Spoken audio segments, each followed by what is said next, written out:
L'ange du Seigneur porta l'annonce à Marie, et elle conçut du Saint-Esprit. Je vous salue Marie, pleine de grâce, le Seigneur est avec vous. Vous êtes bénie entre toutes les femmes, et Jésus, le fruit de vos entrailles, est béni. Sainte Marie, Mère de Dieu, priez pour nous pauvres pécheurs, maintenant et à l'heure de notre mort. Amen. Voici la servante du Seigneur, qu'il me soit fait selon votre parole. Je vous salue Marie, pleine de grâce, le Seigneur est avec vous. Vous êtes bénie entre toutes les femmes, et Jésus, le fruit de vos entrailles, est béni. Sainte Marie, Mère de Dieu, priez pour nous pauvres pécheurs, maintenant et à l'heure de notre mort. Amen. Et le Verbe s'est fait chair, et il a habité parmi nous. Je vous salue Marie, pleine de grâce, le Seigneur est avec vous.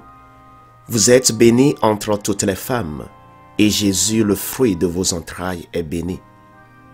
Sainte Marie, Mère de Dieu, priez pour nous pauvres pécheurs, maintenant et à l'heure de notre mort. Amen.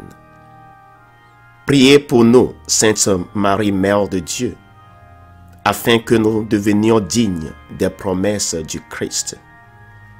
Prions le Seigneur. Que ta grâce, Seigneur, notre Père, se répande en nos cœurs. Par le message de l'ange, tu nous as fait connaître l'incarnation de ton Fils bien-aimé. Conduis-nous par sa passion et par sa croix jusqu'à la gloire de la résurrection. Par Jésus, le Christ, notre Seigneur. Amen.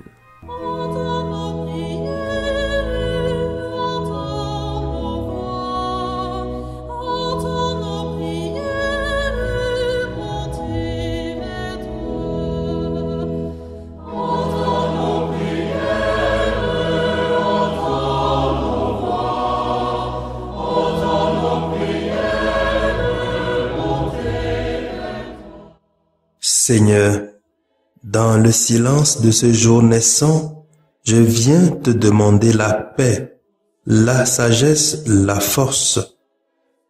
Je veux regarder aujourd'hui le monde avec des yeux tout remplis d'amour, être patient, compréhensif, doux et sage, voir au-delà des apparences tes enfants, comme tu les vois toi-même, et ainsi ne voir que le bien en chacun. Ferme mes oreilles à toute calomnie. Garde ma langue de toute malveillance. Que seules les pensées qui bénissent demeurent en mon esprit. Que je sois si bienveillant et si joyeux, que tous ceux qui m'approchent sentent ta présence. Revêts-moi de ta beauté, Seigneur, pour qu'au long de ce jour, je te révèle. Amen.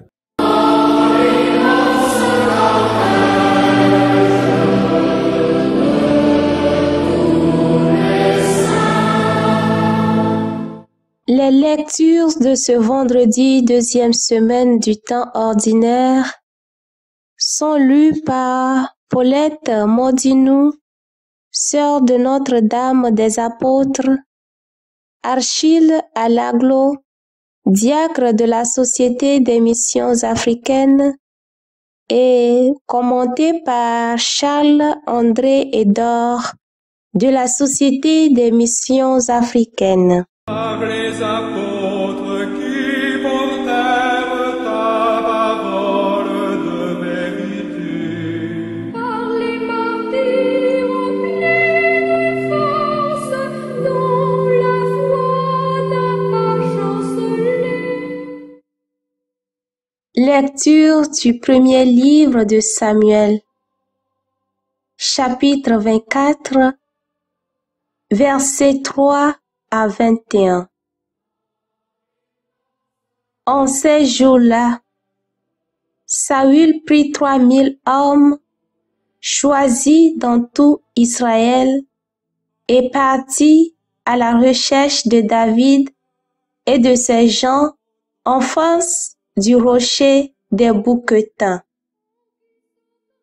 il arriva aux Pâques à moutons qui sont en bordure de la route.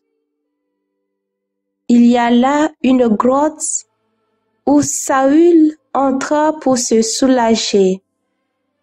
Or, David et ses hommes se trouvaient au fond de la grotte. Les hommes de David lui dirent: « Voici le jour dont le Seigneur t'a dit: je livrerai ton ennemi entre tes mains. Tu en feras ce que tu voudras. » David vint couper furtivement le pan du manteau de Saül. Alors le cœur lui battit d'avoir coupé le pan du manteau de Saül. Il dit à ses hommes: « Que le Seigneur me préserve de faire une chose pareille à mon maître qui a reçu l'onction du Seigneur. Portez la main sur lui, qui est le Messie du Seigneur. » Par ces paroles, David retint ses hommes. Il leur interdit de se jeter sur Saül. Alors Saül quitta la grotte et continua sa route. David se leva, sortit de la grotte et lui cria: « Mon Seigneur le roi !» Saül regarda derrière lui. David s'inclina jusqu'à terre et se prosterna, puis il lui cria: « Pourquoi écoutes-tu les gens qui te disent: David te veut du mal? Aujourd'hui même, tes yeux ont vu comment le Seigneur t'avait livré entre mes mains dans la grotte. Pourtant, j'ai refusé de te tuer. Je t'ai épargné et j'ai dit: je ne porterai pas la main sur mon Seigneur le roi, qui a reçu l'onction du Seigneur. Regarde, Père, regarde donc. Voici dans ma main le pan de ton manteau. Puisque j'ai pu le couper et que pourtant je n'étais pas tué, reconnais qu'il n'y a en moi ni méchanceté, ni révolte. Je n'ai pas commis de faute contre toi, alors que toi, tu traques ma vie pour me l'enlever. C'est le Seigneur qui sera juge entre toi et moi. C'est le Seigneur qui me vengera de toi, mais ma main ne te touchera pas. Comme dit le vieux proverbe, des méchants sort la méchanceté. C'est pourquoi ma main ne te touchera pas. Après qui donc le roi d'Israël s'est-il mis en campagne? Après qui courus-tu donc? Après un chien crevé? Après une puce?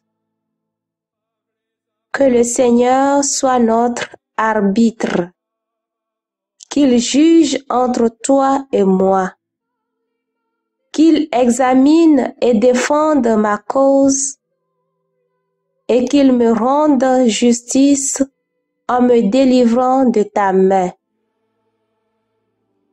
Lorsque David eut fini de parler, Saül s'écria: « Est-ce bien ta voix que j'entends, mon fils David? » Et Saül se mit à crier et à pleurer.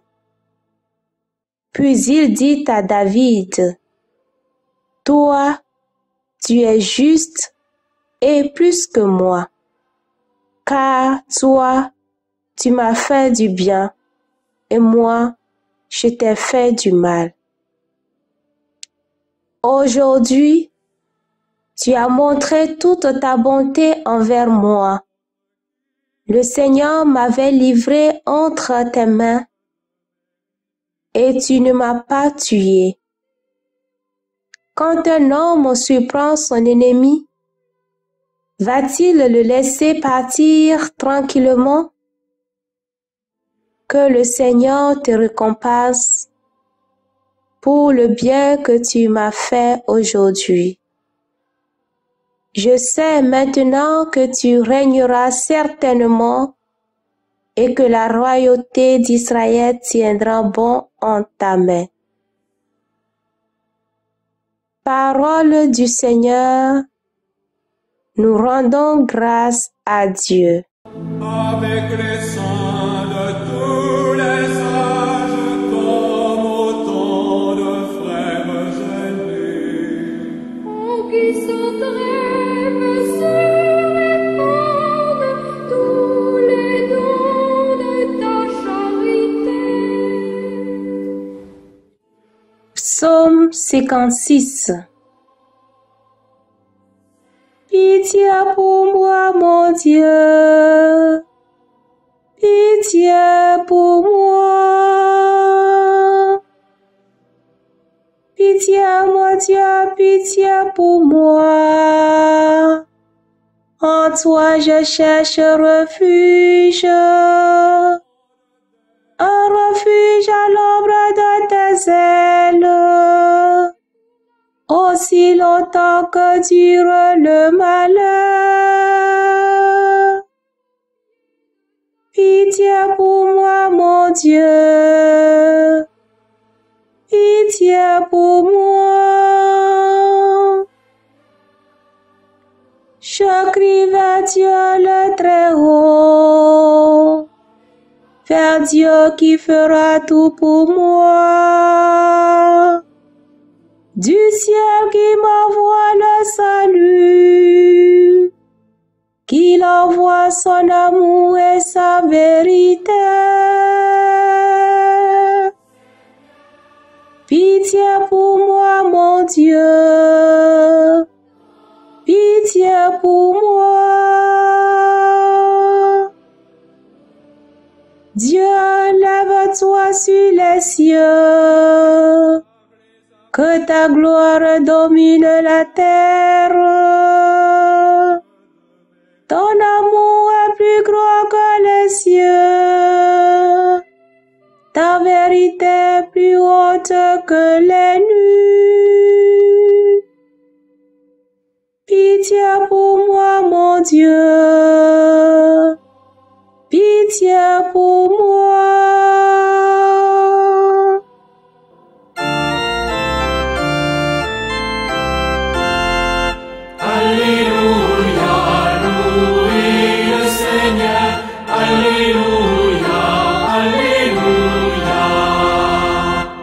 Dans le Christ, Dieu réconciliait le monde avec lui. Il a mis dans notre bouche la parole de la réconciliation. Alléluia, louez le Seigneur. Alléluia, alléluia. Le Seigneur soit avec vous et avec votre esprit. Évangile de Jésus-Christ selon saint Marc. Gloire à toi, Seigneur. Saint Marc, au chapitre 3, versets 13 à 19. En ce temps-là, Jésus gravit la montagne et il appela ceux qu'il voulait. Ils vinrent auprès de lui et il en institua 12 pour qu'ils soient avec lui et pour les envoyer proclamer la bonne nouvelle avec le pouvoir d'expulser les démons. Donc, il établit les 12. Pierre, c'est le nom qu'il donna à Simon. Jacques, fils de Zébédée, et Jean le frère de Jacques. Il leur donna le nom de Boanerges, c'est-à-dire fils du tonnerre. André, Philippe, Barthélemy, Matthieu, Thomas, Jacques fils d'Alphée, Thaddée, Simon le Zélote et Judas Iscariote, celui-là même qui le livra. Acclamons la parole de Dieu. Louange à toi, Seigneur Jésus.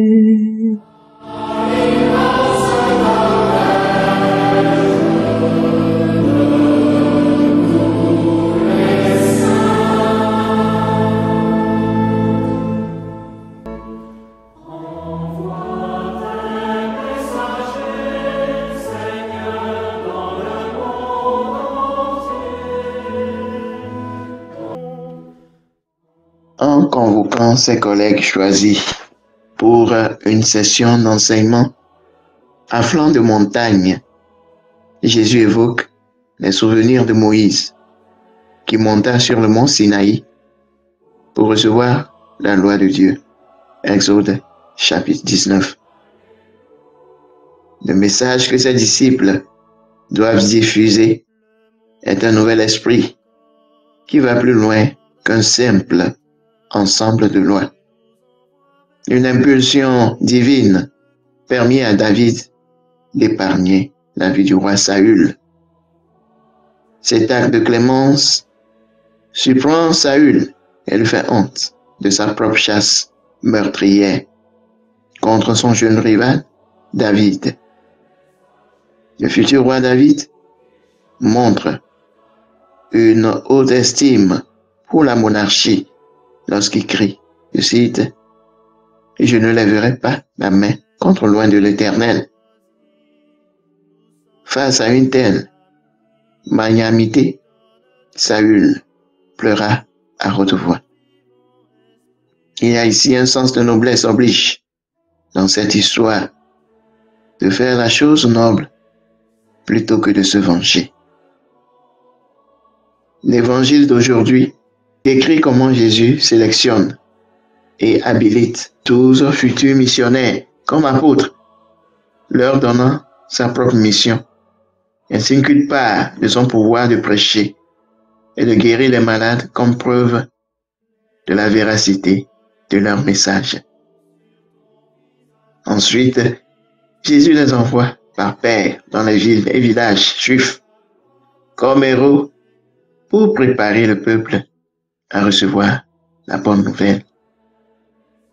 Jésus a choisi des gens très ordinaires, pour la plupart des pêcheurs, travailleurs, sans statut social, sans instruction, ni influence politique, parce qu'il était sûr qu'ils seraient des instruments très efficaces entre les mains de Dieu. C'était un étrange mélange de personnes. Matthieu était un collecteur d'impôts détesté pour une puissance étrangère, tandis que Simon le Cananéen était un nationaliste fanatique qui appartenait à un groupe militant déterminé à détruire la domination romaine par tous les moyens. Les autres étaient pour la plupart des pêcheurs professionnels avec beaucoup de bonne volonté, de patience et d'endurance. Au début, ce n'était que leur admiration et leur amour pour Jésus qui les unissait. Jésus les a sélectionnés après une nuit de prière et leur a donné ses propres pouvoirs de guérison et d'exorcisme et sa propre mission de prêcher le royaume de Dieu. Que pouvons-nous retenir en tant que chrétiens? Nous avons la même mission que Jésus a confiée à ses apôtres. Proclamer la parole de Dieu au monde entier. Nous remplissons cette mission principalement en vivant les enseignements de Jésus et en promouvant et en aidant les activités missionnaires mondiales de l'Église par la prière, le soutien moral et l'aide financière.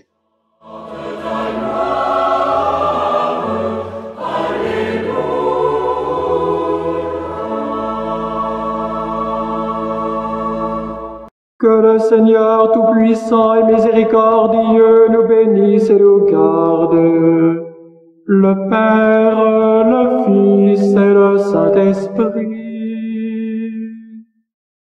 Amen. Bénissons le Seigneur.